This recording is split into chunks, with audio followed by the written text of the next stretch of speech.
So we'll get to this hat that just appeared, the VH1 Classic hat. Like magic. Tell you what we're going to do with it in just a second. But my remaining moments here with Rob Zombie.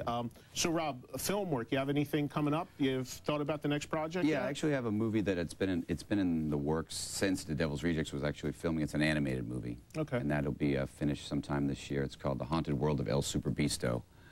And it's typical Rob Zombie. Yeah, it's not for kids. It's a superhero monster sex comedy for adults, and it's filthy. Say that again. That's my catchphrase, my Hollywood catchphrase. Superhero monster sex comedy. I see that on a poster. Yeah. It's just absolutely perfect. I can't wait for it to come out because people are going to be amazed at the people we've wrangled into being part of this. They're not going to believe it. Where do you want to go with film? I mean, do you see yourself? Because I mean, I honestly think your direction and your work on those first two films was really great, thanks. as well as the stuff you did in music videos.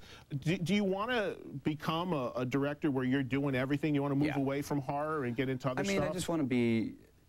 Not like move away sounds like you want to distance yourself in some way, which I don't. I mean, I just want to be able to do whatever I want to do. Right. You know, because you can get pigeonholed and stuck, and that would be a drag. So. Are you a sci-fi fan too? Oh yeah, big time. Because that would be kind of the natural progression for you. No, I was a super crazy sci-fi guy until, you know, Star Wars kind of came along and ruined everything. There's that moment where there was like sci-fi was sort of like 2001 silent running, then it was Star Wars, and then everything was action in space. Right. Well, you're either Star Wars. So I've got a 30-year. I mean, I love Star Wars. I don't. Course. I'm one of the few people that does not.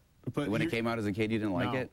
Because you're either Star Wars or Star Trek, and I was Star Trek. See, I love Star Trek too, and it created a Star Wars Star Trek conflict in my mind because I was so sure that I was confused. I was like, I don't know who I like now. Do I like Han Solo or Captain Kirk? We're going into the geek zone here so much that they're waving me off. Well, it's 1977. Wasn't that geeky? I mean.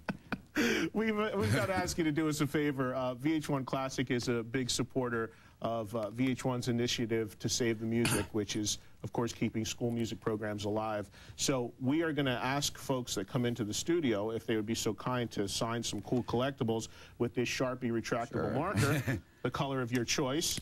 And then what we're going to do with that... If this gets some kid a clarinet, I'll sign it.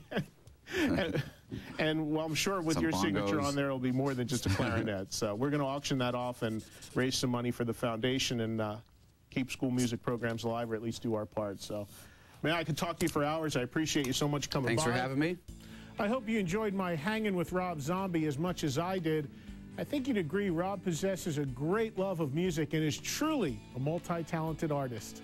And don't forget to grab your copy of Rob's new album, Educated Horses. Recorded at Los Angeles' Chop Shop Studios, notables who lend their talents to the record include Motley Crue drummer Tommy Lee and former Marilyn Manson guitarist John Five. I'm Eddie Trunk, and I thank you for taking time to enjoy my half hour of Hanging with Rob Zombie. See you soon.